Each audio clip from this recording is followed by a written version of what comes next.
So how many of you would like to have a lot more money in your lives? No, I said a lot more money in your lives. And how many would like to have a lot more happiness in your lives? And how many could stand a heck of a lot more of both in your lives? You've come to the right place. My name is T. Harbecker. Welcome to the Millionaire Mind, the secret psychology of wealth. The first thing I want to do is I want to acknowledge you for being here. There's a saying that says 80% of success is just what? Who can tell me?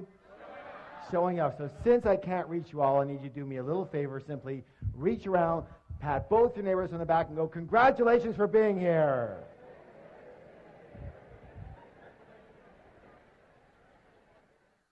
It takes a lot of courage to really have a look at your life sometimes and admit what's going on. And most of us, well, we're not the best admitters, are we?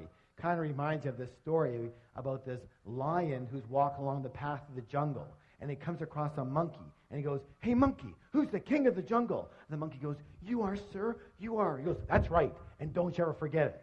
Keeps walking along the path, and he comes across a snake. And he goes, hey, snake, who's the king of the jungle? The snake goes, you are, sir, you are. He goes, that's right, and don't you ever forget it. Keeps walking along the path, comes across a great big elephant. He goes, hey, elephant, who's the king of the jungle? The elephant just keeps walking. He goes, hey, elephant, who's the king of the jungle? The elephant just ignores him. The lion gets really mad, swipes the elephant on the butt, draws blood. The elephant gets angry, picks up the lion with his trunk, throws him around, fires him on the ground, stomps on his head, picks him up, throws him around, fires him on the ground, stomps on his head, picks him up, throws him against a tree, and the battered and bloody lion just lies there. Hey, you don't have to get mad just because you don't know the right answer. And you might as well laugh now because it don't get any better, okay?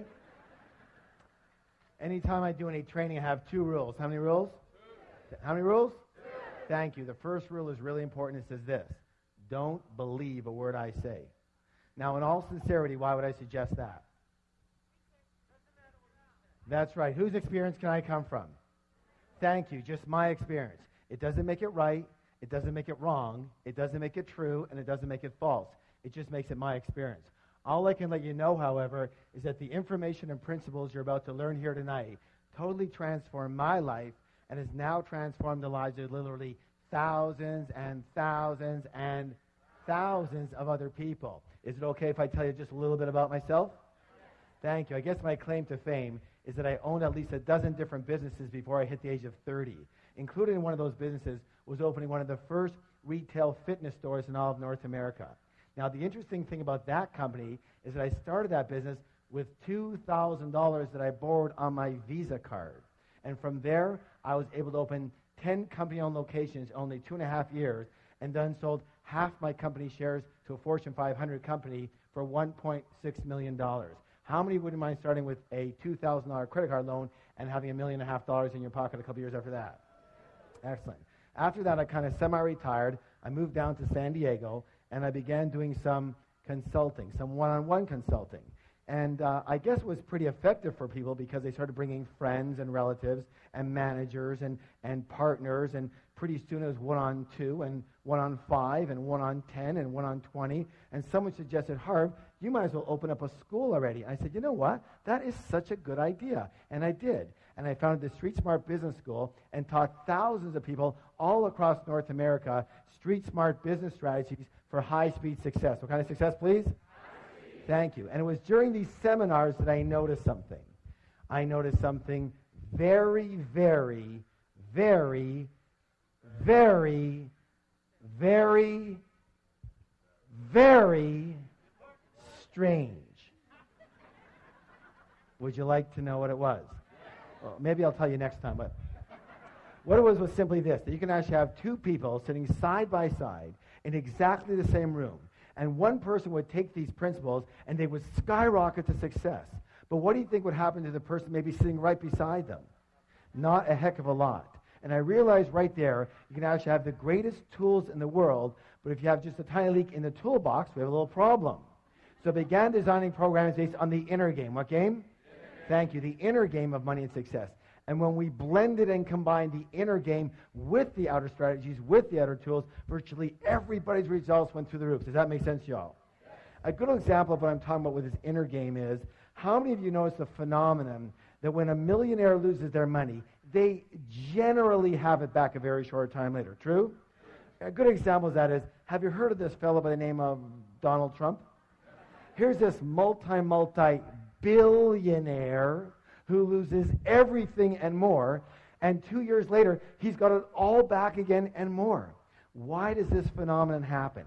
It happens because even though these people might have lost their money, they never lost their most important ingredient to their success, which was their what? Their millionaire. In Donald's case, it is what? His billionaire mind. Do you realize that Donald Trump could never, quote unquote, just be a millionaire? Let me ask you your opinion. Are you willing? How do you think that Donald Trump would feel if his net worth was $1 million? Yeah, he'd feel poor. He'd feel broke, right? Now, listen, this is the most important thing you could ever learn. That's because Donald Trump's financial thermostat, his what? Is set for, everybody pick your finger up right here. Fingers up. Make it be with me. Billions, not millions. Most people's financial thermostat is set for, fingers up, thousands, not millions. Some people's financial thermostat is set for, fingers up, hundreds, not even thousands. And some people's financial thermostat is set for, thumbs up, below zero. They're freezing and they don't know why. Which brings us to the psychology of wealth. It's very important to realize that we live in a world of duality. A world of what? Thank you. Help me out here. In and out. Give me some examples. Black and white, hot and cold, back and forth, left and right, up and down. Excellent. Excellent. And take right and left. Is it possible to have a left side without a right side? Left of what? You see, they're a comparison. So just as there are outer laws to money, therefore there must be what? Excellent. You know, the fact is that most people do not reach their full potential. Most people are not successful. 80% of individuals will never become financially free in the way they would like to be financially free. And 80% of individuals will never claim to be truly, truly happy. And there's a reason. Would you like to know the reason? The reason is very simple.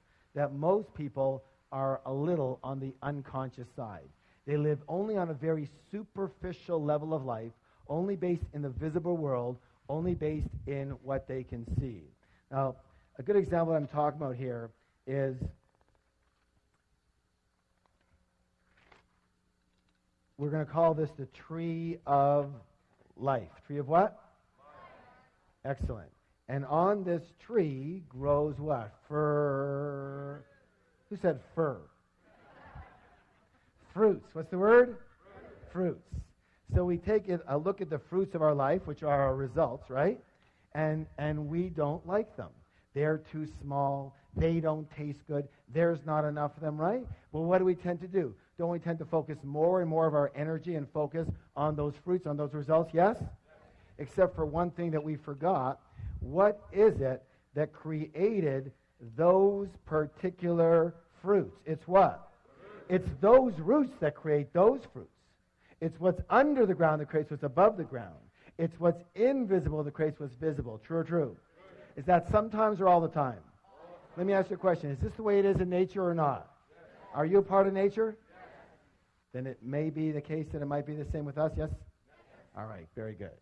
So, the most important thing that I think people need to realize that they just don't seem to get taught anywhere is that we don't live in only one realm alone. We live in at least 4 different worlds at once. We live in the mental world. What world? We live in the emotional world. What world? We live in the spiritual world. What world? And absolutely we live in the physical material world. And what most people never get is that your physical material world, your results, what actually happens to you is nothing more than a printout of the other 3 areas. These are the fruits, but these are the roots that cause those fruits. This is your result, but these are your causes. Does that make sense? Yes? This is what's above the ground, but this is what's below the ground. This is what's visible, but this is what's invisible that causes what's visible. So, it boils down to this, that money in the real world, the real stuff, money, the physical reality, is nothing more than a result. It's a what? Result. Money is a result. Wealth is a result. Health is a result. Illness is a result. Your weight is a... We live in a world of cause and Let me ask you a question. How many of you ever heard anybody allude to the fact that a lack of money was a little bit of a problem? Anybody ever hear that? Let me say this right now. A lack of money is never, ever, ever, ever, ever a problem. It's never a problem. A lack of money is merely a symptom. What's the word? Of what's going on underneath. Lack of money is just the result. What is the root cause? Meaning that the only way to permanently, what's the word, please? Permanently change your outer world is to first change your what? You know what? We're going to give that some energy by doing a declaration together. Who can tell what a declaration is? A statement that we make what? Out loud. Thank you. And, you know, why does that work? And let me just put it this. I'm not going to get into the whole situation around it, but everything is one thing. Everything is energy. What is it? Energy. What is it? Energy. Everything is energy. And all energy travels in what? Frequencies and vibrations. So when we make a statement out loud, we are sending a vibration, A, into the universe, and B, if we put our hand on our heart, on our chest, we feel the vibration of that specific statement throughout the cells of our body. Yes or yes? You know, I know for a lot of you, you're thinking, oh my God, is this ever hokey? But the way I figure is this. I'd rather be really hokey and really rich than really cool and really broke. How about you? All right, please stand up. Let's have some fun. Let's have some fun with it. Good job. Now, here's what I want you to do. Put your hand on your chest, on your heart. Sir, your chest, not her chest. Come on, let's go. And simply repeat after me. My inner world creates my outer world. My inner world creates my outer world. Again. My inner world creates my outer world. One more time, twice as loud. My inner world creates my outer world. Now, turn to somebody, look them in the eye, give them a high five, and say, you have a millionaire mind. I wanted to share with you what's something called the process of manifestation. The process of what? All right, help me out here. Your thoughts, lead to your feelings, which lead to your excellent. One more time, all together. Your thoughts lead to feelings, lead to. I'm very well known for making the following statement, and the statement is even on the very back of the book that we've been talking about. And it says this. It says, give me 5 minutes with anyone, and I can predict your financial future for the rest of your life. How? Very simply. In a short conversation, I can identify what's called your money blueprint. Money what? Blueprint. Thank you. Each of us has a personal money blueprint already ingrained in our subconscious mind. And my friends, it is this blueprint, more than anything and everything else all combined, that will determine your financial life. You can know everything about business. You can know everything about marketing, about negotiations. You can be the best salesperson. You can be the best at your job. You can know everything about finances. You can know everything about stocks. You can know everything and every strategy about real estate. But if your money blueprint isn't preset for a high level of success, you will never, and I repeat, never amass a large amount of money. And if by chance you do, you will either quickly or slowly lose it. It's very simple. It boils down to that. And the good news is you can actually change your blueprint. Good? So let's talk about the blueprint so you understand it. How is your blueprint formed? The blueprint is formed specifically based on the information. The what? Thank you. The information or programming you received in the past, especially as a young child. Who are some of the primary sources of this information? Parents. Good. Who else? Teachers. Yes, religious leaders. Good. Good. Friends, grandparents. Good. Yes, media. Very good. Culture. Let's take culture. That's a good one. Isn't it true that certain cultures have a certain way of thinking and dealing with money? Yes. And other cultures have a completely different way of thinking and dealing with money? Yes. And let me ask you a question. Does the child come out of the womb doing it that way, or were they taught how to do money that way?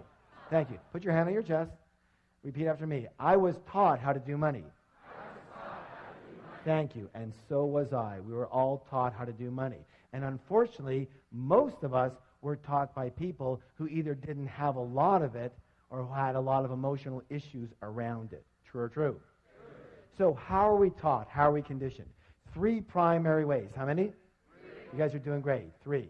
And the first way is called verbal programming. What kind of programming, please? Verbal. Thank you. That's all about what did you hear when you were young. The second one's called modeling. What's it called? Modeling. That's all about what did you see when you were young. And the third one's called specific incidents. Specific what? That's all about what did you experience around money, wealth, and rich people when you were young. Now, let's talk a little bit about verbal programming. Let me hear some of the phrases that you heard about money, wealth, success, rich people when you were young. What are some of the ones that you heard? Yes, money doesn't grow on. Yeah, what? It takes money to. What else? Money doesn't make you happy. Good. Money's the root of all. Okay. We can't. Yeah. There's never rich people are greedy, criminals, crooks. Wonderful. That's perfect. That's perfect. Yeah. You can't take it with you, right? Spoken like a true spender. All right. Do you want to hear my father's favorite? Anytime I asked him for anything, he'd growl at me and go, "Hey, what am I, made of money?" I used to joke around with him. I go, "I wish. I'll take an arm, a leg. I'll take a baby finger, Dad." He never laughed once. Never once. Let me say this. What's the word? All. Each and every statement you heard when you were young, every one of those is lodged in your subconscious mind and part of the blueprint that is running your financial life. Let's talk about the next one, modeling. Here's an interesting one. What were your parents or guardians like in the arena of money when you were growing up? Did one or both of them manage money well, or did they mismanage money? Were they spenders or were they savers? Were they shrewd investors or were they non-investors? Did money come fairly easily in your household, or was it always a struggle? Let me ask you this. Was money a source of joy in your home too? Or was it a source of bitter arguments? Why are we talking about this? Because there's a saying that says this: monkey see monkey, and humans aren't far behind. So generally, we will tend to be exactly like, identical to one or a combination of both of our parents in the arena of money. Unless we're exactly the opposite. Why would someone be the opposite? That's right. It just depends on how angry you were at them or at the situation. You said, "I will never live like this again." Got it? The third way is called specific incidents. Specific what? Specific incidents. Now, the best way to talk about that is with my own life and my own wife. Her name is Rochelle, and when she was 8 years old, she would hear the clanging of the ice cream truck coming down the street, and she would run to her mom and ask her mom for a quarter, and her mom would say, "Sorry, dear, I don't have any money. Go ask Dad. Dad's got all the money." She'd run on over to Dad. She'd go get her quarter. She'd go get her ice cream. She was a happy camper. The next week, she'd hear the clang of the ice cream truck come down the street. She would run to her mom and ask her mom for a quarter, and her mom would say, "Help me out now. Sorry, dear, I don't have any money. Go ask your dad. Dad's got all the..." She'd run on over to Dad. She'd get her quarter. She'd go get her ice cream. She was a happy camper. Question! What did my wife learn about money? Yeah, first of all, that men have all the money. So when we first got married, what do you think she expected of moi? I'll tell you what, it wasn't quarters anymore. Somehow she graduated. What did she learn about women and money? That's right, that women don't have money. Mom, the deity, didn't have any money, doesn't have money. Therefore, the way of being for a good woman to be is not to have any what? Any money. And so whenever she had money, she'd have to what? Get rid of it. And she was darn good at it too. You know, she's very exact. You give her $100, she spent $100. You give her $200, she spent $200. You give her $500, she spent $500. You give her $1,000, she spent $1,000. Then she took one of my programs. She learned all about the art of leverage. I gave her $2,000, she spent $10,000. There was only one thing we ever fought about. Can you guess what it was? Money. And it almost cost us our marriage. And all I can say is thank God that we learned about the material we're talking about now and how to completely recondition each of our own blueprints. And, this is important, create a third blueprint for the relationship. Create a third blueprint for the what? as an umbrella for the relationship. Now, I want you to know something. As many of you know, as many graduates, we have a 3-day Millionaire Mind Intensive program. And one of the things I'm proudest about that program is what we're able to do for people in relationships around money. Because I know what was hurting me more than anything and biggest pain in my life. And what people don't really get is that each of you have your own blueprint, but you're going to need a third blueprint, like an umbrella blueprint, agreements, for example, on how the relationship's going to work around money. And most of us never entered a relationship with that in place. True or true? And most of us have never looked at it like that and go, let's create an umbrella blueprint, have we? And until you do, you'll always have problems with other people around money. So, all I can say is that it worked like magic, and we have never had a disagreement since. We fought every single day. Now, you would think that's an exaggeration, wouldn't you? I wish. No, some of you going, no. I wish. Every single day for 9.5 years. And we have never had a single disagreement around money since. And now it's been 11 years. Good or good? All right, give that a hand. Hey, you can do better than that. Let me hear ya. So the big question, even bigger question, the big question is this. What is your current money blueprint set for? Are you preset for success, for mediocrity, or for failure around money? Are you set for struggle with money or for ease around money? Are you set for working really hard for your money? Raise your hand if you're a big hard worker. Come on, let me see it. Where are you?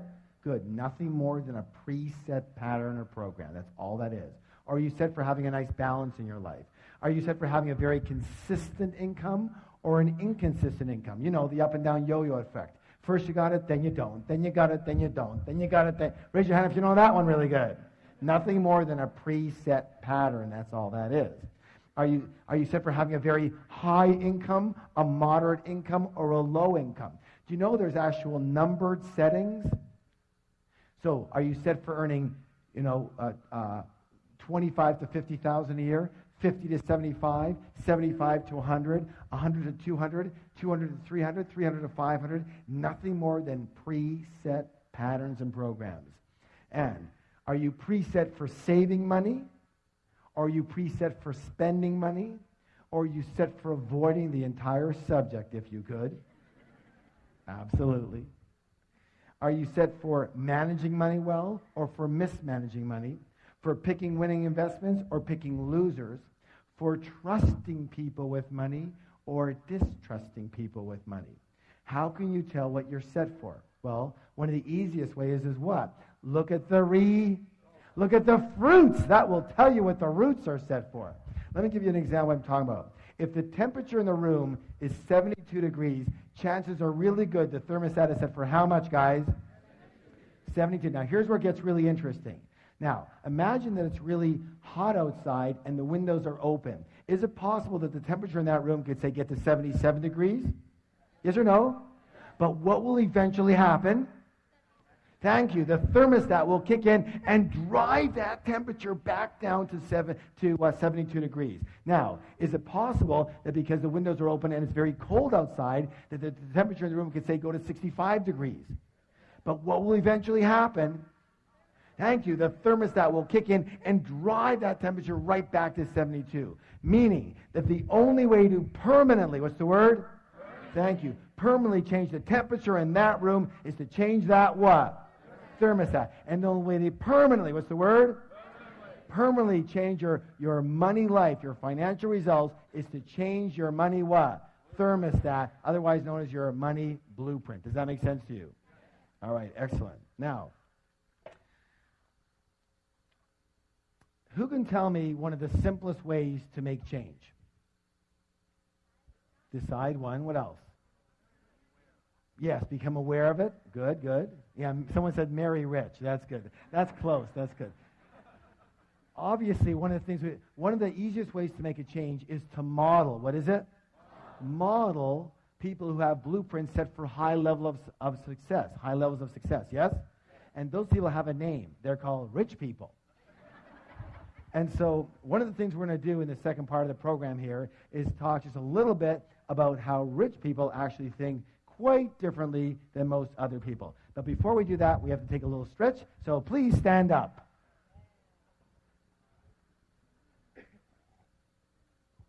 All right. Raising your arms nice and high. I want to hear a big, big groan. Let me hear you. Oh, good job. And this way. Oh, louder. And the other way. Oh, and backwards. Oh, and forward. Give somebody a double high five and say, you're awesome.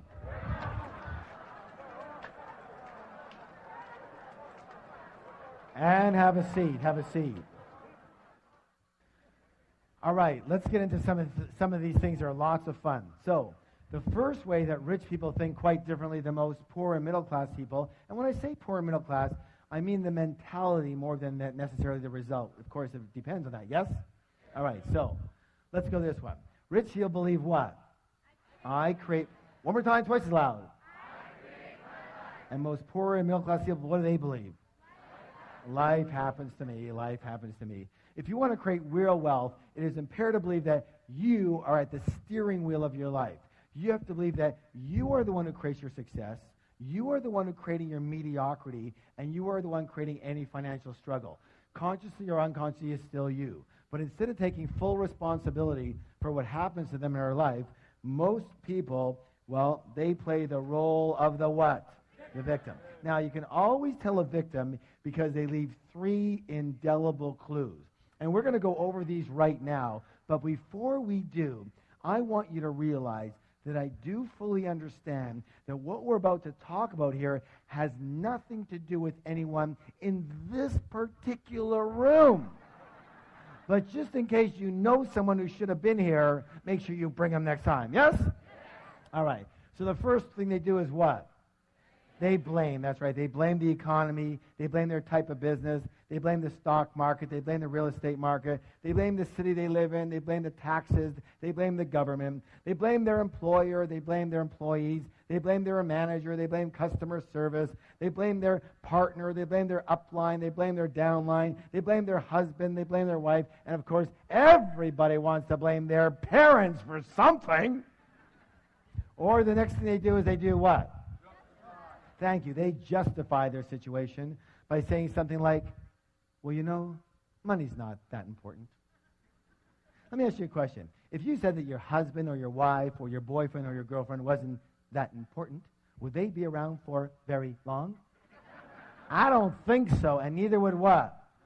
You know, neither would money. And people come up to me in my major seminars all the time, and they'll walk up and they'll say something like that. They'll say, well, you know, Harv, money's not that important. And I'll go, you're broke, aren't you? And they'll go, well, right now I'm a little short. No, not right now, always. You've always been broke, yes or yes. And they go, of course they're broke. Of course they're broke. If you didn't think having a motorcycle was important, would you buy one? Would you have one? Of course not. If you don't think having a pet parrot is important, would you buy one? Would you have one? Of course not. If you don't think money is important, would you have any? Of course not. You know, you can actually dazzle your friends with this information. The next time your friend comes up to you and says something lame like that, here's what I want you to do. I want you to roll your eyes up into here and look up into the heavens and put your hands up here on your forehead and go, you're broke. And they're going to go, how did you know? And you're going to go, what else do you want to know? That'll be $50, please, and you'll have a whole new business. Of course they're broke. Let me just say this for the record. Anybody who says money is not important doesn't have any. True or true? All right, now, the third one here is absolutely imperative. What's it say, please? Complain. Let me say this right now. Complaining is the absolute worst possible thing you could do for your health or your wealth. The worst. Why? Well, one of our other programs is called the Wizard Training. What kind of training? And that's all about how do you manifest what you want with elegance and joy versus a lot of struggle. And the way to do that is using universal principles. And so you can be in alignment with the laws of nature instead of fighting against them. Does that make sense? All right. And one of those principles I'm sure you heard of, and it says this. I want you to repeat it. It says, what I focus on expands. Let me hear you. What I focus on expands. One more time. What I focus on expands. Tell somebody else, please. Excellent. Now, here it is. Let me ask you a question. When you are complaining, what are you focusing on? What's right with your life or what's wrong with your life? And since what you focus on expands, what are you now going to get more of? What's right with your life or what's wrong with your life? Absolutely, you're going to get more of what's wrong with your life. When you are complaining, you are actually attracting crap into your life. When you are complaining, you turn into this big, giant crap magnet. And have you ever heard that complainers, they usually say the same thing. Say, well, of course I complain. Look how crappy my life is. And now you know better, so you can say, no, it's because you complain that your life is so crappy. Shut up and don't stand near me. So I'm going to give you some homework. Are you willing? An action plan. Now, here's what I want you to do. For 7 days, how long? No complaining. Not out here and not in here. And when you can do that for 7 days, I promise miracles will occur for you. And it's got to be a whole 7 days. Why? Because you still might have some, residual crap coming to you from before, right? Because crap doesn't travel at the speed of light, It travels at the speed of crap, and it's really slow. So it has to be a whole 7 days. Are you willing? All right, good job.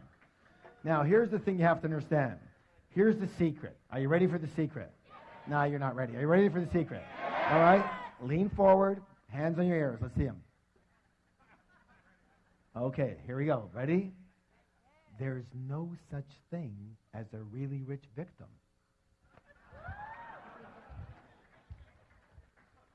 Yet being a victim definitely has its rewards, doesn't it? What's the big reward people get out of being a victim? That's right, they get attention. Is attention important to most people? It's the most important thing to most people. Why? Because when we were infants, we made a mistake, and a big one.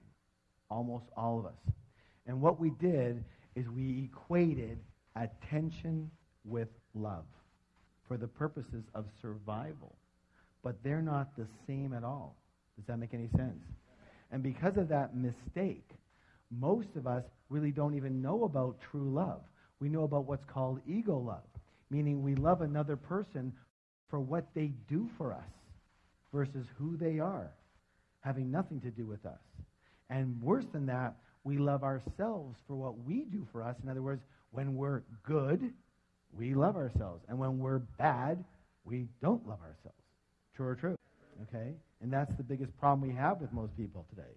And let me say this again, that at the 3-day Million Dollar Mind Intensive, and I know a lot of you have been there, one of the blessings we have is this ability to be able to disconnect those two so that you truly love another person for who they are, which means you can truly love yourself for who you are and accept yourself the way you are right this moment. Good or good? Good. And that's another blessing that we have. And so, as I said, there's no such thing as a really rich victim. So in order to stay a victim and get their attention, these people make darn sure they never get what? Rich. So here's a choice. You have a choice. You can be a victim or you can be rich, but you can't be both. You have to choose. And let me say this right now, and I hate to be so graphic about it, but we came here to learn, yes? All right. So everybody go like this with your finger. Put it over here. Watch.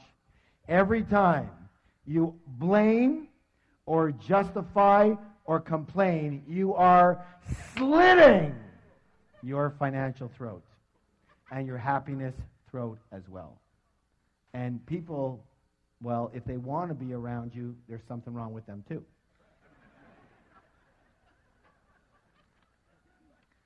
So it's time to acknowledge the fact that you create everything that's in your life, you create everything that's not in your life, and everything in between. You create your wealth, you create your non-wealth, you created your exact financial situation that you're in right now. Now that's a good thing to know, isn't it? Because if you create it, you can discreate it. And you can create something else. Yes? All right, please stand up for the declaration. Put your hand on your heart. I create the exact level of my financial success. I create the exact level of my financial success. Again. I create the exact level of my financial success. One more time, twice as loud. I create the exact level of my financial success. Turn to somebody, look them in the eye, give them a high five, and say, you have a millionaire mind.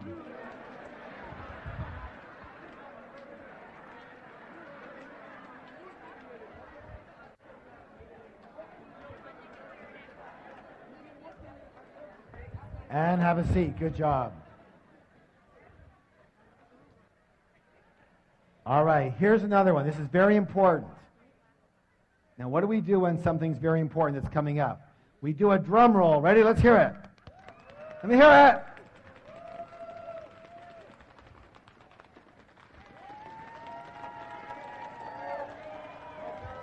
Good job. Rich people play the money game to what? Win. And most poor and low-class people play what? Not to lose. Not to lose. Oh, my goodness. Most people actually play the money game on defense versus offense. Let me ask you your opinion here. Again, in sports or any game you play strictly on defense, tell me, what are your chances of actually winning that game? How many people say pretty slim and none? And what are your chances of winning the game big? Impossible. True? And that's the way most people play the money game on defense versus offense. You know, their primary concern for a lot of people is survival and security. You know, so what is your goal? What's your objective? What's your true intention? For a lot of people, their primary intention is to have enough to pay the bills. I just want enough to pay the bills. On time would be a miracle. Or I just want to get by. Or look, I just want to earn a decent living. And due to the power of intention, that's exactly what you're going to get, and not a dime more. Some people know this quite well, yes? Or you have middle-class people, and middle-class people, what's their big intention? They just want to be what? Comfortable. You know, it's so important to them, we're going to write it 2 times. So there's comfortable, and then there's this word. What's this word? And we all know comfortable leads to rich, yes? Yes? Yeah, and that's not my experience. Let me say this right now, just for the record, in my experience. Comfortable and rich are planets apart. Planets apart. What you need to do and who you have to be comfortable is a whole different world than who you have to be and what you have to do to get rich. Is that clear at all? Is that really clear? I hope you get it. Because I would say that's one of the number one issues with most people sitting in the room right now. Your goal is to be comfortable. Let me say this right now. If your goal is to be comfortable, you will never get rich. Never. On the other hand, if your goal is to get rich, you're going to end up mighty comfortable. So here's the thought. If you shoot for the stars, you're at least going to hit the moon. Most people don't even shoot for the ceiling in their house, and they wonder what the problem is. All right, here's what I want you to do. Another action. Are you willing to take the actions? All right, practice. Practice makes permanent. So, tonight when you get home, tomorrow morning, I want you, either yourself or with your team, to create a strategy. Create a what? Strategy. To help 10 times the number of people you're helping right now.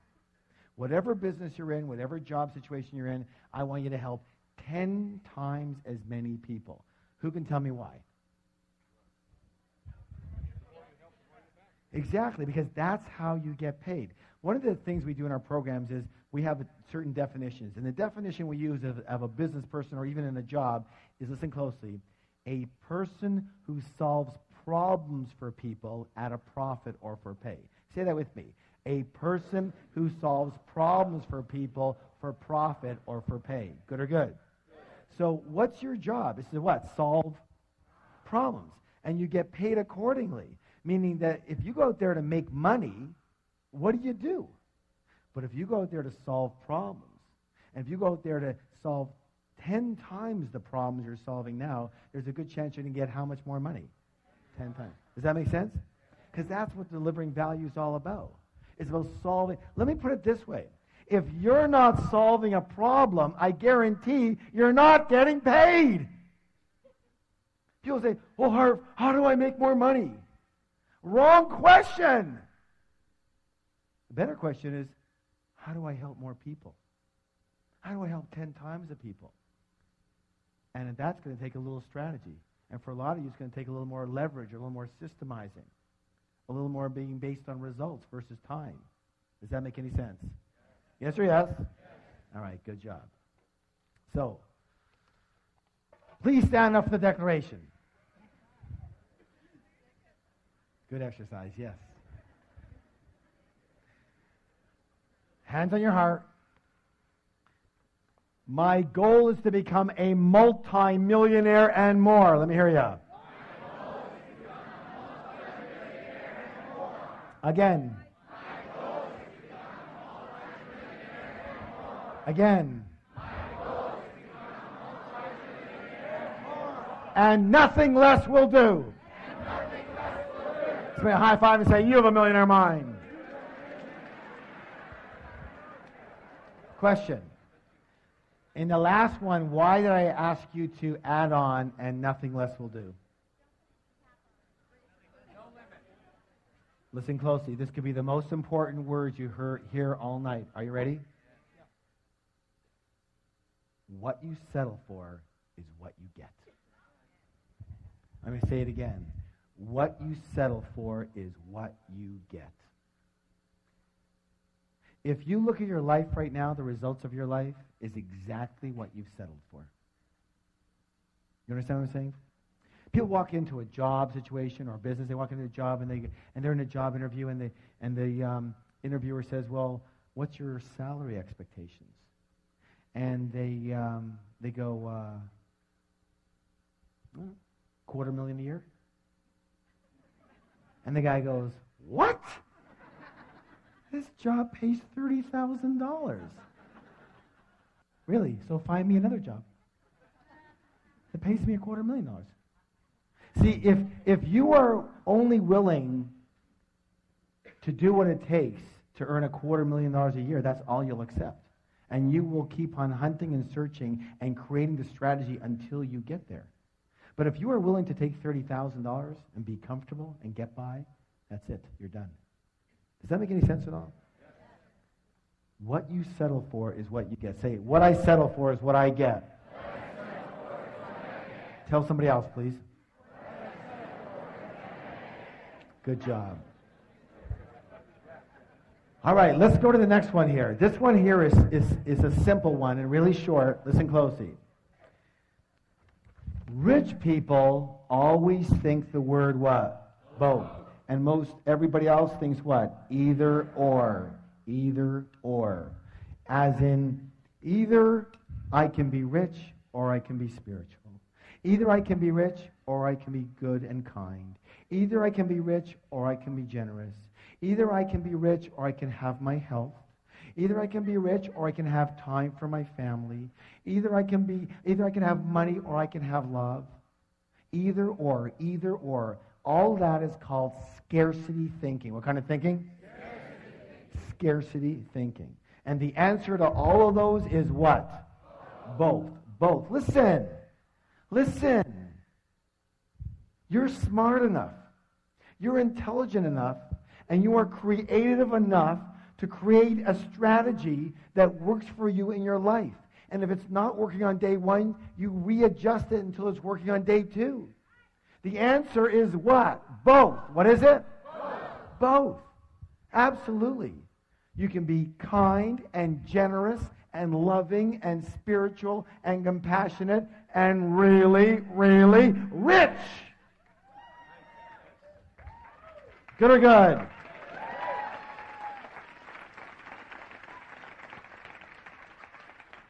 Let me ask you a question. How many of you ever heard the saying, you can't have your cake and eat it too? This, for my money, that is the absolute stupidest saying I've ever heard in my whole life. The all-time dumbest, the hall of shame, all right? You know, in my book, Secrets to the Millionaire Mind, I talk about this a little bit. And we give a lot of what's called wealth principles in the book. I want to read you this one. Rich people believe you can have your cake and eat it too. Middle-class people believe cake is too rich, so only have a little piece. Poor people don't believe they deserve cake, so they order a donut, focus on the whole, and wonder why they have nothing. Stand up for the declaration, please.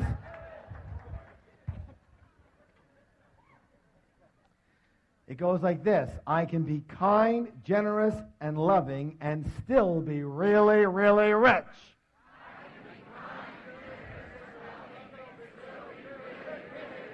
Again, I can be kind, generous, and loving and still be really, really rich. One more time. I can be kind, generous, and loving and still be really, really rich. Just high five and say, you have a millionaire mind.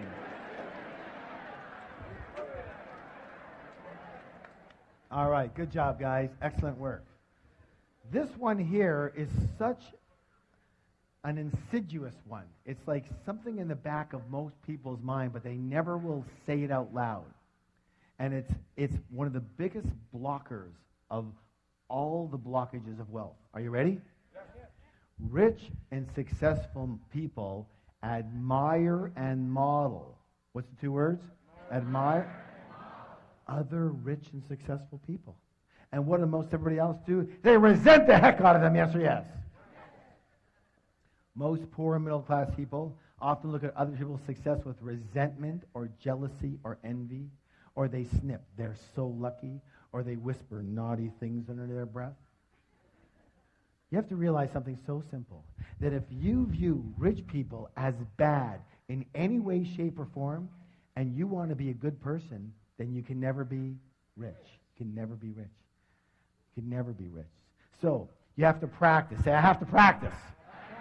So instead of resenting rich people, I want you to practice admiring rich people. I want you to practice blessing rich people. I want you to practice loving rich people. That way you unconsciously know that when you get rich, other people will what? They'll admire and bless and love you instead of resent the heck out of you. Much better for creating wealth. Yes or yes? Yes. You know, I want to share with you a philosophy that completely transformed my life. Are you willing to hear it? It's from the Huna philosophy. Where does Huna come from? Hawaii, thank you. And it simply says this. Bless that which you want. Say it with me. Bless that which you want. Bless that which you want. So what that means is this. If you see somebody with a beautiful home, bless that home and bless that person. If you see somebody with a beautiful car, bless that car and bless that person. If you see somebody with a beautiful family, bless that family and bless that person. If you see somebody with a beautiful, wonderful business, bless that business, bless that person. Why? Because anything that you negate, you can never have. Never. Does that make any sense? And you got to watch it. It's so quick, isn't it? It's so quick to do a little tinge of resentment, to negate them. And meanwhile, you know you can't have it after that. So, I have a little practice for you on this one. Next time you see somebody coming out of a limousine, I mean, someone who's got some money, obviously. Not some party kids with 48 people in the limo. Prom night! No, you know what I'm talking about. I want you to walk over to that person coming out of that limousine. I want you to shake their hand. And I want you to say, thank you. Thank you for being an excellent role model for me for creating success. Thank you for being such an excellent role model for success. Are you willing? All right. Please stand up for the declaration. Hands on your heart. I admire rich people. I bless rich people. I love rich people. I study rich people. And I'm going to be one of those rich people too. Turn to somebody, give them a high five and say, you have a millionaire mind. You know, we're talking a lot about rich people, getting rich, being rich. And some people come up to me all the time, they go, Harv, what's with the rich thing? Like, why, are you so into that? And I said, look, I've been called a financial evangelist. And I take that as a compliment. Why? Because someone's got to be a proponent for it. Do you understand what I'm saying? Amen, right. So, but let's talk about it because it's more than just money. So let's talk about why be rich. Number one, lifestyle. What's the word? Hey, obviously that's the most obvious one for the wonderful lifestyle it can afford you and your family. It's a nicer way to live, yes or yes? Yes. But number 2 is contribution. What is it? Here's my thoughts. It says this. My feeling is this, that if you have the wherewithal to be rich, it's your duty, it's your obligation to do so. Why? So that you can help people who simply do not have that wherewithal. Does that make sense to you all? Because, and I'll say this, that if you're in this room, you probably have the wherewithal. Especially you self-selected yourself to be here. If you're hearing this message, you selected yourself to be that. You understand? And here's where I came up with that, like very specifically, a good example. A while ago, I was reading in the newspaper about a woman in Africa, Tanzania to be exact, and she has a goiter problem. Do y'all know what a goiter problem? It's like when they have the big, thick neck, right? And it's a thyroid problem. And you know that problem can be completely alleviated with a 10-minute surgery, 10-minute operation, and it's gone. In Tanzania, they have a decent medical system, but it's a pay-for-play deal. In other words, you pay for you pay for your doctor or your hospitalization or whatever. This woman with this goiter problem has, and it costs, by the way, $31 for this 10-minute operation. She has been saving for just over 5 years. 5 years, and she has $22. Twice a week she doesn't eat. She has a newborn child who's going to be another mouth to feed, so she's feeling that it's going to take her another 5 years to get the other $9. So you would think, for goodness sake, someone just send her the stupid $9. Problem. There are millions, what's the word? Millions. Of people in this situation. Millions. Not one, not two, not 10, not 10,000, and not hundreds of thousands. Millions in this situation. So how can you help them better?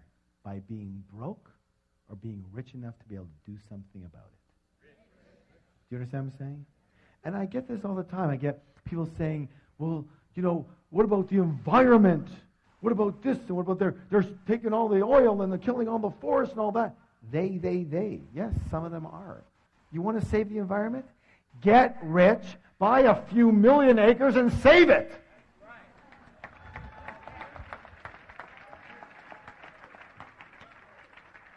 You're going to have some power and control over your land. Do you understand what I'm saying? Yes or no? Yes. Take responsibility is what I want to say on that. Okay, this one over here, one more here. This is critical. The third reason is for what? Who you have to become in order to create wealth.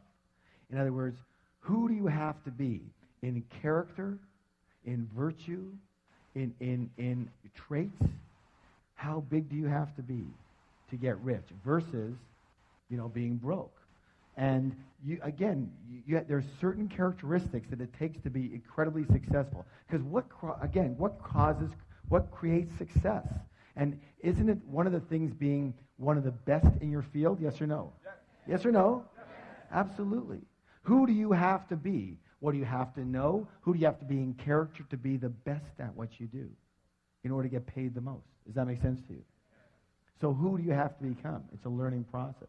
And that brings us to the next way that rich people actually think quite differently and are quite different than most other. Rich people are what? Bigger than their problems. What is it? Bigger than their problems. And most other people are what? Smaller than their problems. Smaller. And the secret, guys, I want you to hear something right now. If you will just understand and take action on this one right here, I promise you, mano a mano, heart to heart, your life will just skyrocket. It will go to a whole other level, and you'll see why in a moment. Are you ready? Yes. Listen closely. The secret to success, my friends, is not to try and avoid or get rid of your problems. The secret to success is to grow yourself so you are bigger than any problem. We got the size of you, and we got the size of your problem. And let's do a little scale here. So here we are. Here's you and here's your problem. And we are dealing with, say, a level 5 problem. But you happen to be a level 2 person. Question, is that a big problem or a little problem? That's a big problem, right? But let's say you grow yourself to, say, be a level 8 person. Same problem. Big problem, little problem. Little problem. Now let's say you work with us and you grow yourself to be, say, a level 10 person. Big problem, little problem. No problem. It doesn't even exist in the realm of your mind as a problem. You don't see it as a problem. It's just something to take care of, yes or no? Yes. Let's test this out. How many of you have ever been in a conversation with somebody who's talking about their problem, and you go to them and you go, I don't see the problem here. Raise your hand if you ever had that happen. Everyone's had that happen. Everyone. Because at that point in time, they are smaller than their problem. So it's not about the size of the problem, it's about the size of you. There's always going to be problems, yes or yes? There's so many times in this business, and I'm sure in your business, but when you get to a higher and higher level, you know, the responsibilities become greater. The amount of money invested becomes more. You have, you know, we have 140 employees. You know, there are staff people. There's, you know, huge overheads and lots and lots of what? Quote unquote problems. And my wife says to me all the time, Harv, why did you choose such a hard business? And I go, it's not about the business. It's about me. Because if I can't handle the problems here, you think I can handle the problems there? Because problems are going to be with you all the time. True or true? And running away from them or playing small because you don't want any problems, that's crazy. Let's face it. We're going to have quote-unquote problems. But the size of those quote-unquote problems will depend on the size of us, not the problem. Raise your hand if you've ever felt like, I don't want to get into the big leagues because there's so many problems there. I just want to have a nice, simple life. Raise your hand. Be honest. Come on. More than half of you in here. How's it working so far? You still have the problems, but you're broke. That's the biggest problem of all.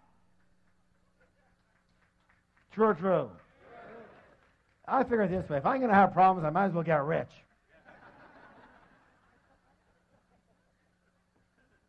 All right. So, I'm going to give you a little anchor. Who knows what an anchor is? An anchor is what? A trigger so you can remember something. So here's what I want you to do. From now on, every time you look at something you perceive as a major problem in your life, here's what I want you to do. Are you ready? I want you to do this. Mini me, mini me, mini me, mini me.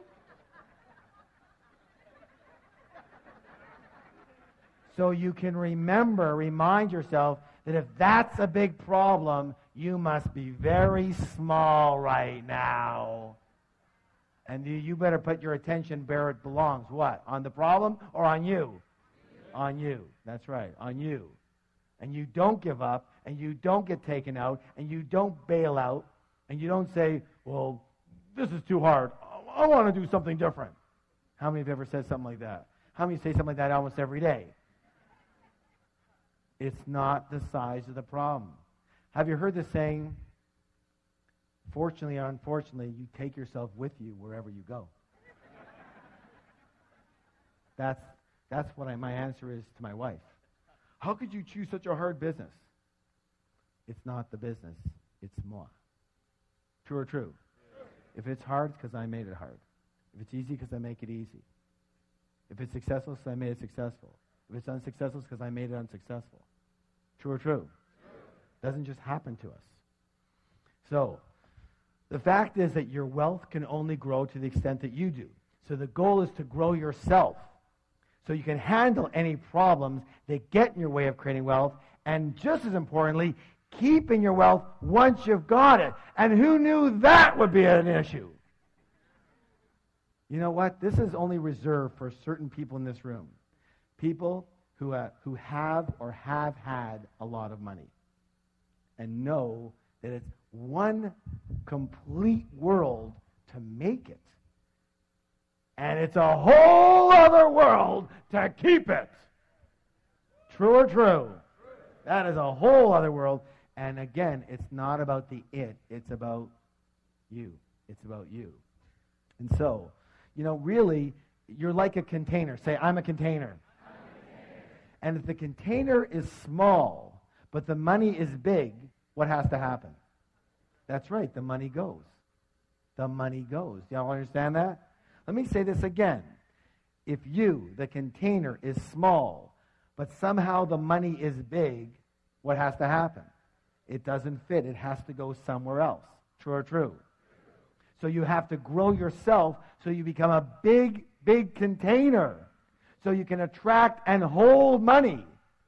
And one of the things we do in our programs is we focus on not only growing yourself as a container, but consistently growing yourself. Because if you want raise your hand if you want your money to consistently grow. Remember, your money can only grow to the extent that you do. So if you want your money to grow, who has to grow? I do. Now you got it. Now you got it. Now you've got the root. You have to keep up with the money. Let me put it another way. Your money has kept up with you. I'll say it again. Your money has kept up with you. If your money's here, it's because you're here. Does that make any sense? If your money's here, it's because you're here. If you're here and your money's here, it's going to have to meet you. It'll always grow to the extent that you do, and always come down to the extent that you are. Raise your hand if you've ever heard stories about people who are doing really well, and then they messed up in their relationships, messed up with habits or with drugs or alcohol, and what happened to their money? Always comes down to meet them. No? Yes? Your money is at the same level you are, my friends. And that's not a derogatory thing. That's to make sure you start to focus your attention where you need to. Personally, I always looked outside of myself. Once I do this marketing thing, and once I understand this real estate, and once I do this, and once I... But it wasn't about any of those things. It was about the size of me. Was I able to attract and hold and grow the money? True or true? I hope you get it. Now, so, like I said, you must grow yourself to be a big container so you can attract and hold big wealth. And here's the beautiful thing about it. If you are a big container, if you are a big person, and your intention is to have wealth, a lot of money, but right now you don't have it, guess what has to happen? What has to happen? The money has to come. Why? Because it's a universal principle. And the universal principle says that the universe abhors a vacuum and will rush in to fill any space that's created for it. And if you're a big container, but you only have a little money right now, the money has to come if that's your intention. True or true? It reminds you. Good. That's good news, isn't it? You keep working on you. You're on the right track. You're on the right track here. My favorite plant is the Chinese bamboo plant, along with that line. Why? Because this is a very interesting plant in that you plant the seeds and you look after the first year, there's nothing there. And you look in the second year, and there's nothing there. And you look in the third year, and there's nothing there. You say, forget it. Somehow the seeds didn't take hold. I got no tree here. In the fourth year, there's nothing there. But in the fifth year, all of a sudden you see a little sprout. And then listen to this. In 6 weeks, how long? 6 weeks. That plant can grow to 90 feet. 90 feet in 6 weeks. How could that be possible? Because what was it doing for 5 whole years? Growing its roots. Like you guys. Growing its roots. So that when it does pop, it can withstand that incredible growth. What would happen if it didn't grow those roots so deep and thick? The first big wind that comes, it's gone. How many people know people that that's happened to? Because their roots weren't dug deep enough. Do you understand? Give someone a high five and say, you're on the right track.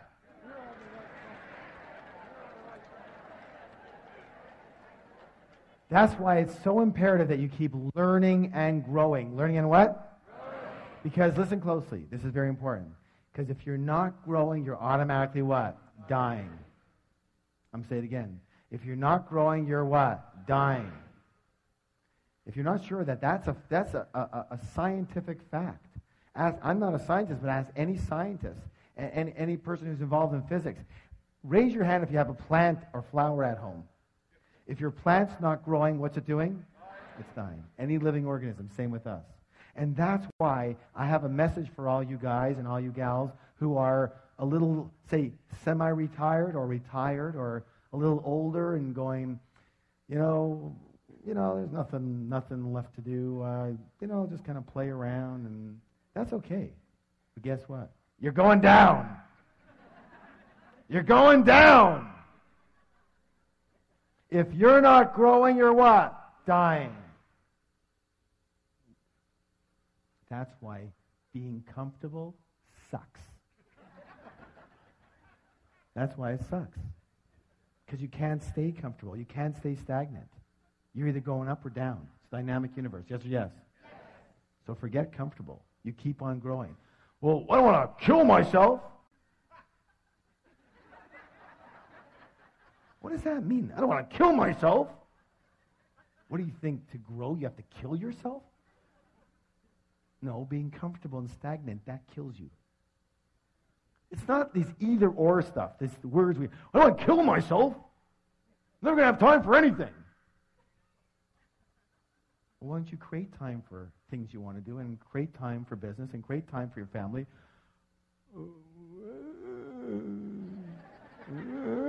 I don't know how to do that. Good. Then you learn. You learn how to do that. Good or good? That's one of the other things, too. I talk about exploding money myths. You'll say, well, I'm incompetent with money. I just can't handle money. I'm not good with money.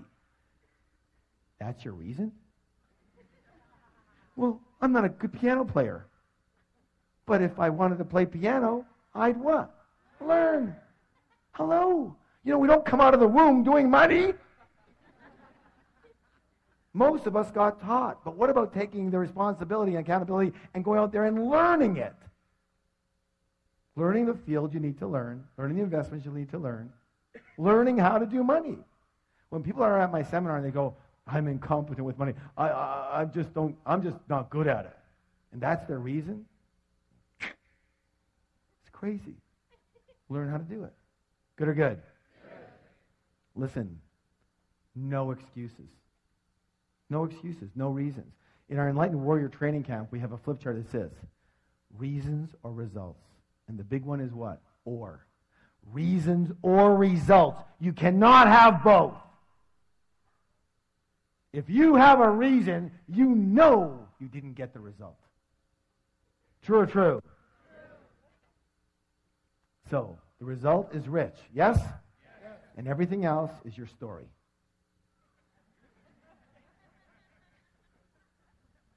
It's just not the right time now. Thanks for sharing. That's great. You're broke. All right. Please stand up for the declaration. Hands on your heart. I am bigger than any problem.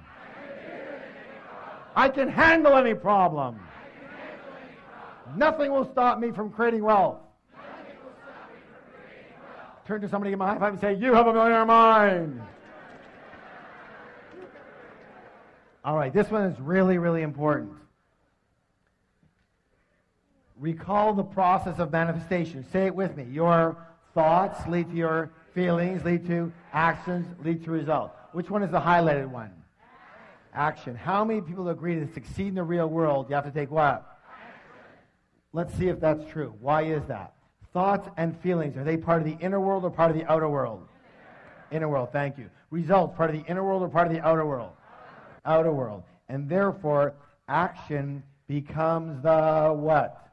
The bridge between the inner world and the outer world. Do you understand? So, you can think all you want about wealth and success. You can meditate. Listen, I've meditated for 25 years. But I've never been meditating there and had a bag of money drop on my head. I'm one of these unfortunate souls that actually has to do something in the real world to get any of the stuff. A lot of people are very kind and generous and wonderful, well-intentioned people. They just don't do anything. Or they don't do anything at a high enough level or take enough massive action to get anything done. They just talk about it, they think about it, they meditate it, but nothing actually happens in the physical world. And if you want physical money, you'll need to transfer into the physical realm from the mental, emotional, spiritual sides. And the way to transfer from those three invisible to the visible, from under the ground to above the ground, into the physical realm is through the process of action. True or true? That's why action is absolutely critical. Now, if that's true, what prevents us from taking the action we know we need to be taking? Fear. Thank you. How many people agree that fear and doubt and worry are among our greatest obstacles, not only to success, but to happiness as well? Excellent. And therefore, one of the biggest differences between rich people and most other people is that rich people are willing to do this. What's it say? One of the other programs we teach is called the Enlightened Warrior Training. And it says that the true warrior can tame the cobra of fear. What's the key word? Tame. It doesn't say kill the cobra. It doesn't say get rid of the cobra. It doesn't say run away from the cobra. It says what? Tame the cobra of fear. Let me say this right now. My friends, listen closely. Listen closely. Are you listening? Yes. It is not necessary to try and get rid of fear in order to succeed. Rich and successful people have fear. Rich and successful people have doubts. Rich and successful people have worries. They just don't let those feelings stop them and take them out. Unsuccessful people have exactly the same feelings, but they let those feelings stop them, paralyze them into thinking, oh my God, what will happen out of this? And they're done. True or true? A lot of people believe that rich people don't have fear. That's ridiculous. Ridiculous. So, how many people agree we're creatures of habit? Yes? And therefore the secret is to practice. What's the word? Practice acting in spite of fear. Practice acting in spite of doubt. Practice acting in spite of worry. Practice acting in spite of inconvenience. Inconvenience. If your life is about convenience, you'll never be rich. Let me say this right now. It's not always convenient to do what it takes to get rich. And practice acting in spite of discomfort. It's the same thing, as I said earlier. I'm going to challenge you right now, as I do with all of my students. Are you willing? Are you willing? Yes. I want you to find uncomfortable situations and move into them. I want you to look for uncomfortable situations and get involved in them. And when something becomes uncomfortable for you, that's when you go into it. You understand that? Why? Because, let me ask you a question. We talked about it earlier. When you're comfortable, you're in what zone? You're in your what? Your comfort zone. And in your comfort zone, are you growing or dying? You're going down. So you've got to get uncomfortable. Until you're uncomfortable, you're not growing. Are you willing? So the only time you're growing is when you're uncomfortable. Say, the only time I'm growing is when I'm uncomfortable. Pat somebody in the back and go, you're growing, man, you're growing. You can always tell rich people, you can always tell middle-class people, you can almost always tell broke people by the actions they're willing to take and not take. How much comfort or convenience runs their life. You know, one of the things we talk about is that at the end of our programs, usually we talk about the 3-day Millionaire Mind Intensive. And very often, someone will stand up and say something like, they'll say, well, you know, it's not being held in the city that we're in right now, and I'd have to, like, take a flight and fly for 4 hours and, you know, get a hotel and you know, this and that, and it's just so inconvenient. And I have 2 words. You're broke. You're broke. You have to be broke. If a 4-hour drive or a 4-hour flight or a 4-day flight is going to stop you from doing whatever it takes you have to do to succeed, then what else will stop you? Here's the easy answer. Anything. Anything will stop you. Why? Because you are a person that will be stopped. Now, you choose. Either you are a person that will be stopped, or you are a person that will not be stopped. One or the other. And here's the thing. You have to train yourself to not be stopped. It's a practice. You have to train yourself to not be stopped. Because it's easy to be stopped. And most of us were unstoppable at one point, and then day 2 of our lives happened. And we got taught. We got what? To stop. For our safety. Supposedly. But we generalized it to everything. True or true? Look, you can throw my philosophy right out, but here's my philosophy. If it isn't going to kill you physically, do it.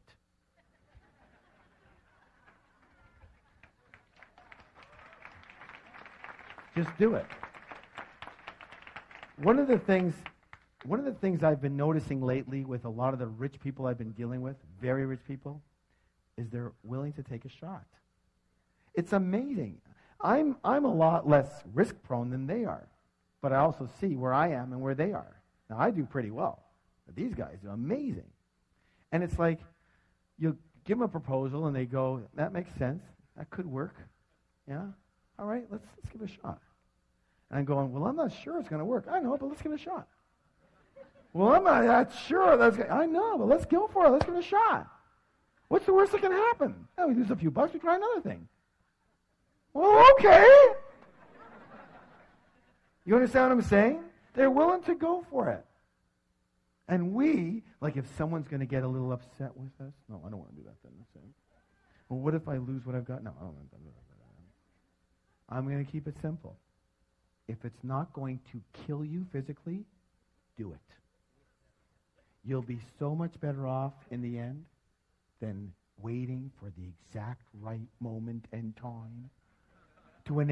By the way, when's the exact right moment in time? When you feel comfortable. Notice? It's got you coming and going.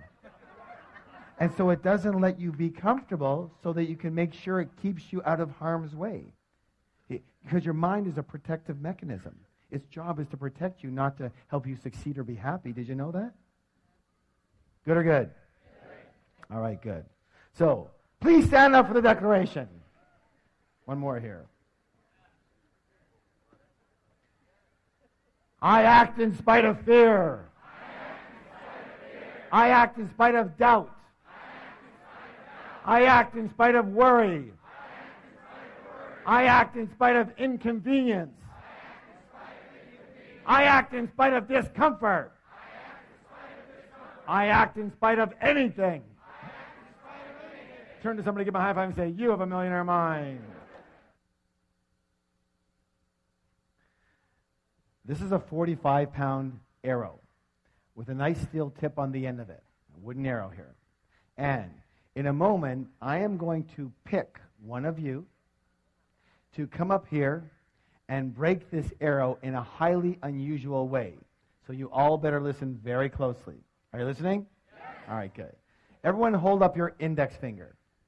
Excellent, good. Now, take it and press it into the soft part of your throat and push in really hard. If you start to gag and choke, you've got the right spot. That's where you'll be breaking the arrow. Now, the arrow break is a metaphor. What is it? It's a metaphor, symbolizing breaking through an obstacle that's happening in your life. So let me show you what this is going to look like. Michelle, if you can come up here, that'd be awesome. What this is going to look like.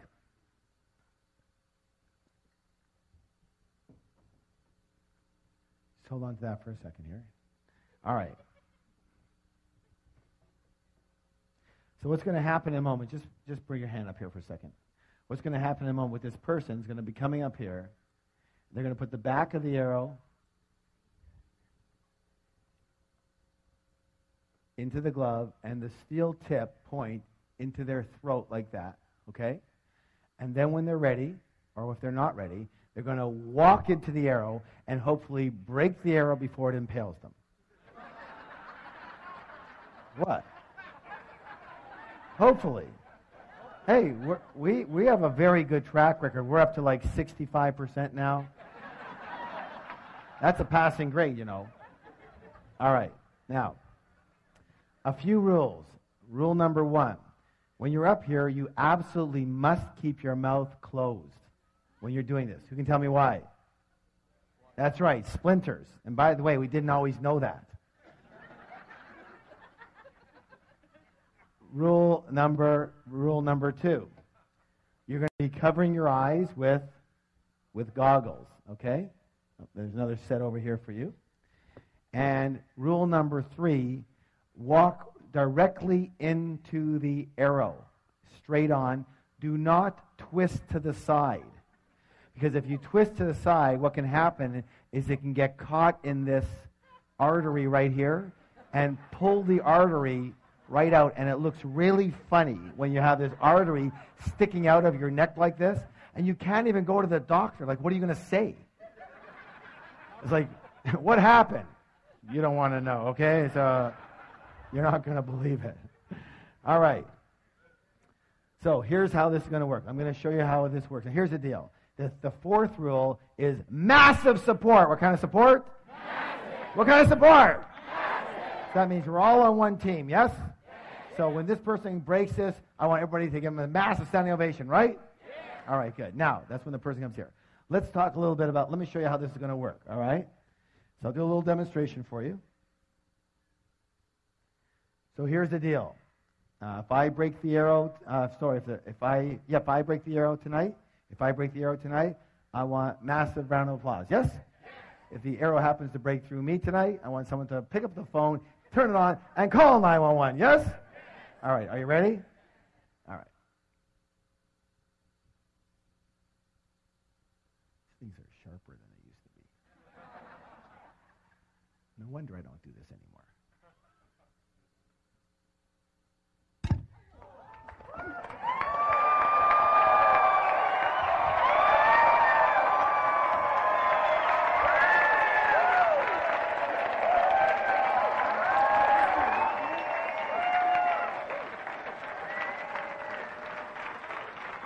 Thank you. Excellent. Have a seat. Oh my gosh, look what I found. A steel arrow.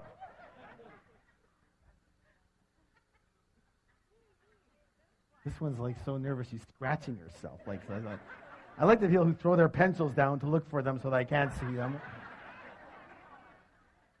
Who's never done anything like this, but has something, hold on, as I said, hold on. This is a metaphor. A metaphor means it's something that you are trying to break through tonight. Never done anything, would be scared to death to do this. Who'd be totally scared? Doesn't look too scared to me. Are you? Okay, come on up here. Give a round of applause. Okay. What's your name? Nicole, okay. Yeah, the first thing we have to do, Nicole, is take care of some legal work. Here you go. Here you go. So you're going to sign a release form. Seriously? Yeah, seriously. Are you kidding me? So print your name over here. It basically says that we accept no responsibility for your death or injury. Okay. And the date today is what? Okay.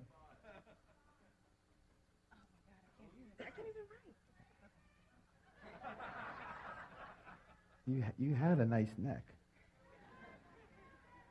And just sign your name over here. And are you here with somebody? Yes. Okay, so your mom is here, okay. And she let you come up here? She doesn't know? Yeah. Put your phone number there. And again, unfortunately now, because of some recent situations, you have to put an emergency contact here.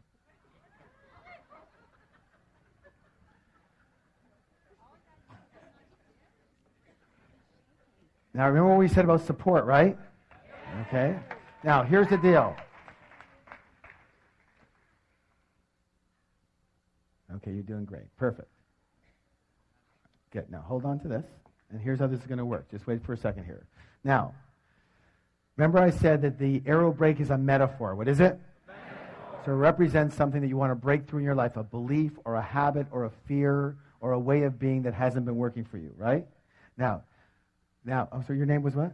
Nicole. Nicole is going to represent all of us, everybody, yes? All right. So here's how this is going to work.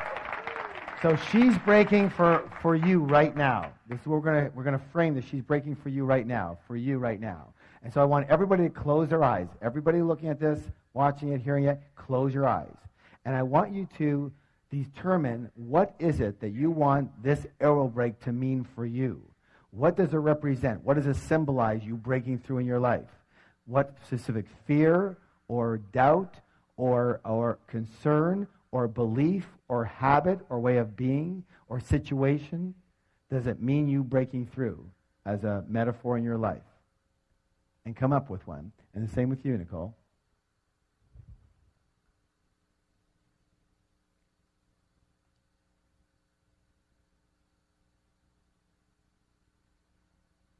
Okay. Please open your eyes. And let's hear from Nicole. What was it here for you?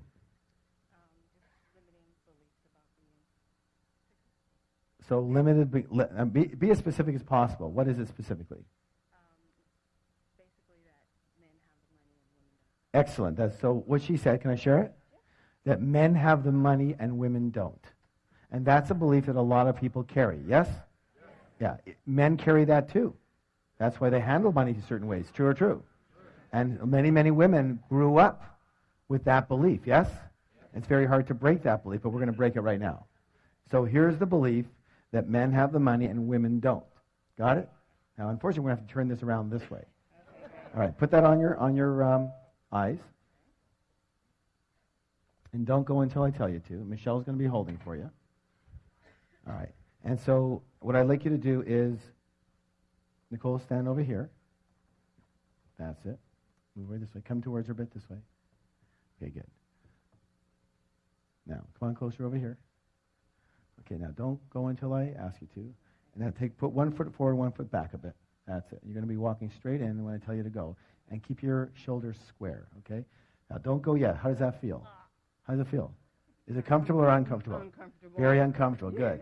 You ain't felt nothing yet. Wait till that thing goes in. Okay, hold on. Here's the deal. Here's it. See, are you sure it's in the right place? You're a perfectionist? No. Yeah, you are, aren't you? Yeah, it's got to be perfect, right? No, it's not. But that doesn't matter. Here's the deal. Whatever your mind is telling you right now, just let your mind chatter. It's okay. But don't believe it. Because you saw me do it. It's doable. And if anybody can do it, you can do it. Say, I can do it. I can do it. So, this is a steel rod. What's your throat? Steel rod. What is it? This is a toothpick. What's this? Toothpick. So in a moment, you're just going to look at Michelle. You're going to go give her a hug. You're going to forget this even exists. You're just going to walk right into it and don't even think about it. You guys ready? Yeah. Ready, go. Hard. Yeah!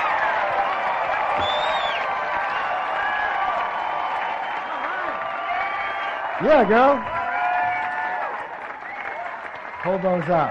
Hold those up. Hold it up.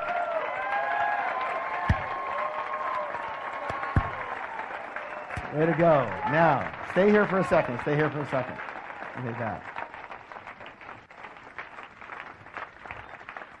Now, okay, go ahead. Now, question.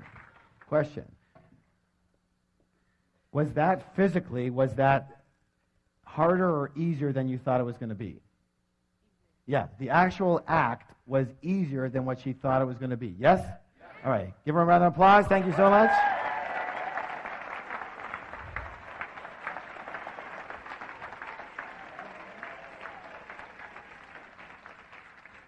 Let me talk about your mind right now. Remember, she said it's easier than she thought it was going to be. And let me say this right now. I'm going to guarantee that 99.999% of all the things you think that you can't do, that are going to be way too hard, too many problems, are easier than you think they're going to be. Raise your hand if that's ever happened for you, where your mind has made something up to be, oh my God, and then when you did it, it was like, what was the big deal about? True or true? Let's talk about that. Let's listen closely. Your mind is the greatest soap opera scriptwriter in history. It makes up incredible stories, usually based in dramas and disasters, of things that never happened and things that never will. Mark Twain said it best. He said, I've had thousands and thousands of problems in my life, most of which never actually happened. It's very important. One of the most important things you can ever understand, is that you are not your mind. Say, I'm not my mind. You are much bigger and greater than just your mind. Your mind is a part of you, like your hand is a part of you. Your hand isn't you, but it's a part of you. You wouldn't introduce yourself as your hand, would you? Hi, I'm my hand. What if you had a hand that was much like your mind? It was scattered all over the place. It was constantly beating you up. And it never shut up. Yada, yada, yada, yada, yada, yada, yada. In the car, yada, yada, yada, yada. In the shower, yada, yada, yada, yada, yada, yada. What would you do if you had a hand like that? Cut it off. No. It's a very powerful thing. What would you do with it? That's right. You learn to want to control it. You learn to train it. You learn to manage it. True or true? And that's the critical piece. Training and managing your own mind is the most important skill a human being could ever own. Do you understand this? I'm saying it again. Training and managing your own mind, that voice that you so believe, is the most important skill you could possibly own. For with that skill, you truly will be successful. And you truly can be happy. Do you understand this? Because I'm going to say this right now, and a lot of you are going to shoot me for it. But there's only one thing that can stop you. The voice. Not yourself. The voice. The voice. That you've bought into that that's who you are. That voice is not you. It's simply a part of you. That it's the protective mechanism part of you. Its job is to protect you. It's like the sentry on a ship. It's not there to be the social coordinator, the success coordinator, the happiness coordinator. That's not its job. Your mind is a survival mechanism, and its primary purpose is to protect you, which means to keep you where you are. It's like an over-worried mother. It's doing its job way too well, but we buy into it. What would your life be like if you had an overworried mother constantly ragging on you? No, no, no, no, no. What would your life be like? You would be so contracted and small, you'd never do anything. True or true? Yet to an extent, we're all like that. We're listening. We're buying the voice of protection when there's no need to do it. That voice is not who you are. You are much bigger than that. When Nicole came up here, she was shaking. She couldn't even, that's what what was her mind telling her? Oh, what did I get myself into? Why did I do this? You're so stupid, Nicole. Why do you? Well, maybe she didn't say quite that, but something like that. And then she's doing it, and we're pushing it, and she goes, oh my God, like this is way harder than I thought. And her mind goes, blah, blah, blah, blah, blah, blah. And then she goes, boop, no problem. And isn't that the way it is? Yes or yes? So, let me say this right now. In my book, Secrets of the Millionaire Mind, the final wealth file, number 17, says this.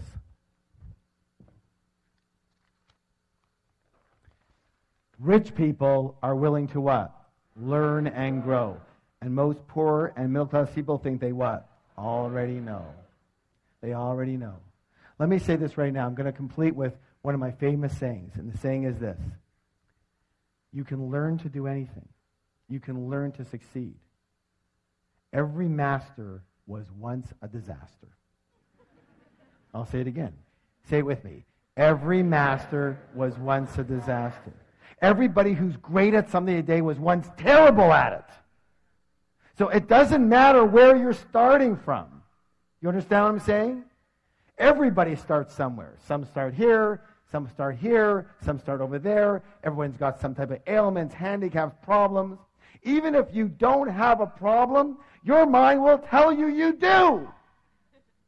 I had a woman the other day come up to me and say, I don't know what it is. It's just, I get to a certain level and there's always a situation that comes up. Something always happens and it screws me up.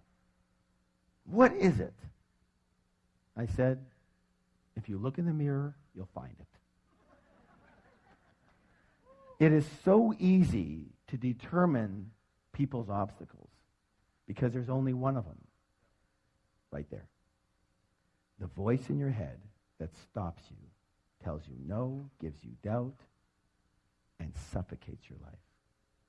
And my blessing and my promise to you is if you challenge that voice and stop believing everything it tells you and just go for it anyways, in spite of fear, in spite of it chattering, you will soar to a level you have never experienced before in your life. So how many of you realize that your mind is a very powerful force? It can work for you or it can work what? Against you. The rule is really simple. If you are earning less than $50,000 a year and you want to earn $100,000 or more, you're going to have to change your money blueprint. Money what? Blueprint. If you're earning $100,000, you want to earn $200,000, you have to change your money what? Blueprint. If you want to go from $200,000 to $500,000, you have to change your money what? Blueprint. If you're earning good money but you're not managing it well, you have to change your money what? If your income is inconsistent, you have to change your money what? Excellent, good. If you work way too hard and you want to be able to earn as much money or more with more balance, you have to change your money what? Blueprint. If your investments aren't zooming, you have to change your money what? If your business isn't booming, that's a result. You have to change your money what? If you have money and you want to make sure you keep it and you grow it, you have to change your money what? Excellent. And unfortunately, your current money blueprint would tend to stay with you for the rest of your life unless you identify it and you change it. And that's exactly what we do in an extraordinary 3-day program called the Millionaire Mind Intensive. It's changed the lives of thousands and thousands and thousands of people all over the world. And if it's okay with you, I'd like to tell you just a little bit about it and give you 2 critical principles. Fair enough? All right, listen closely. The first part is called winning the money game. What's it called? There are proven strategies for creating fast financial freedom, and you have to know them. Millionaire Mind Intensive, you're going to learn exactly how rich people play the money game so you can do what? Model exactly what they do. Let me ask you a question. If you had a parent, let's say a father, for example, that when you grew up, your parents were extremely rich. But not only were they rich financially, they were rich emotionally, spiritually, they were kind and loving, and they taught you the ropes of how to do money. How many of you think you could be doing a lot better right now? Exactly. Exactly. And that's what you're going to be able to do. Rich people have a very specific way of playing the money game, and you're going to learn to do exactly what they do. And this includes learning how to create massive amounts of passive income. Raise your hand if you believe passive income is important. Someone tell me why. What's the word? Freedom. Thank you. Freedom. What's the word? Freedom. Without passive income, you can never be what? Free. Now, here's where it gets interesting. This is why almost all the other trainers out there send their students to us. Did you know that just about everyone is programmed not to earn passive income? Not to earn it. Programmed not to earn it. You're not sure? Maybe we should test this out. Let me ask you a question. When you were 12, 13, 14, 15, 16 years old, and you needed money, what did your parents say to you? Did they say, well, then go out there and earn some passive income? Did they say that? What did they do? Go to work. Go get a... And that's exactly what we did. We went to work. And we learned. What's the word? We learned that we work for money. We learned to have money, you must what? Raise your hand if you were taught that. Everybody was taught that. Yeah, and hard, too, for a lot of you. But money comes from work, yes or no? And so that's the dendrite. That's the neurological pathway. That's the path of least resistance in your brain. And It's unnatural and completely unfamiliar and discomfortable for your brain to know passive income. It doesn't work for it.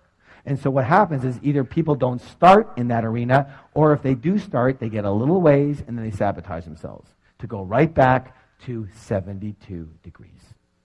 What the thermostat is set for, which is working for money. Do you understand that? Let me say this right now. Familiar Mind Intensive, when you walk out of there, you will be reconditioned so that passive income is your path of least resistance. It will be the primary way that you prefer, believe, and act in accordance with creating money. Good or good? Good. It'll be a natural thing for you. Good? Good. Now, let me say this also. You're also going to learn the world's easiest money management method. Managing your money is another critical difference between rich people and poor and middle class people. I'm going to tell you a story that can change your life. Are you willing? Yes. Are you willing? Yes. Imagine you're with a 5-year-old child. You're walking down the street. You come across an ice cream store. And you go into the store and get the child a single scoop of ice cream on a cone because they don't have any cups. The child is only 5 years old. They have very little hands. They're kind of wobbly. And as they walk out the door, it jostles them, and the ice cream falls out of the cone onto the ground. Being the kind and generous person that you are, what do? You walk back into the store, and just as you're about to order another scoop of ice cream, the child sees the poster on the wall of the triple scooper. And they go, I want that triple scoop. And now, being the kind and generous person that you are, do you now get them the triple scoop or not? No, of course not. Why would you set them up to fail? They couldn't even handle one scoop. What, are you going to load them down with 3 scoops now? Let me say this right now, my friends. We live in a loving and supportive universe. The universe wants you to win. It wants to support you. But it has the same rule. And the rule is simply this. And I'm going to nail half of you right now as to why you're not doing better with your money. It's simple. Until you show you can handle what you've already got, you won't get any more. Most people are walking around with 1 or 2 scoops dripping all over the place. It's a complete mess. And they're going, give me more, give me more. And the universe is going, why? I gave you more. Look what you did with it. Some of you are laughing nervously. Let me say this right now. You're going to learn the simplest, easiest, most effective way to handle money that you've ever seen in your life. A 5-year-old can do it, and 5-year-olds do it. And when you start handling your money like this, when you simply show whatever you believe in, whatever universal power, whatever yourself, your inner self, whatever you want to show, when you simply show that you can handle what you've already got, even if it's just $1, you watch. And I don't use this word lightly, but you watch as miracles occur for you. Things you could have never dreamed of, things you could have never planned of. They just start happening for you. Why? Simple. When the child can hold a single scoop, you are very willing to get him another scoop. True or true? True or true? How many of you got a big hit out of that one right there? Okay? You need to start handling your money in a very easy and effective way. Now, in short, you're going to learn a step-by-step method for winning the money game so that you never have to work again unless you choose to. Raise your hand if you'd like to have that choice. Raise your hand if you'd like to have the choice a lot sooner than later. Then we'll see you there. Now, part 2 is the inner game, conditioning yourself for natural and automatic success. And in this section, listen to this, we actually identify your current money blueprint. And using several extremely high-impact processes, we actually change your blueprint right on the spot, right there, right on site, right on the premises, right that weekend. We don't teach you how to change your blueprint and send you home to change it. Why? Because you won't. Why? Because we're creatures of what? Habit. Now, here's the thing. Did you know that there's 2 kinds of habits? How many? 2. How many? 2. There's doing habits, but just as importantly, my friends, there's not doing habits. And everything you're in the habit of, everything that you're not doing right now, you are in the habit of not doing it. So we can send you home with anything, but you're not going to what? Do it. So we don't wait for you to go home. We do it right there on the spot. You walk in with one blueprint, you walk out with another one set for automatic and natural success. People ask me all the time, they say, Harv, do you have the Midas touch? And what do I answer? I go, no. I have a blueprint set for success, just like all of you can have. I look so forward to seeing you again soon. I hope I've served you in some way. Thank you so much.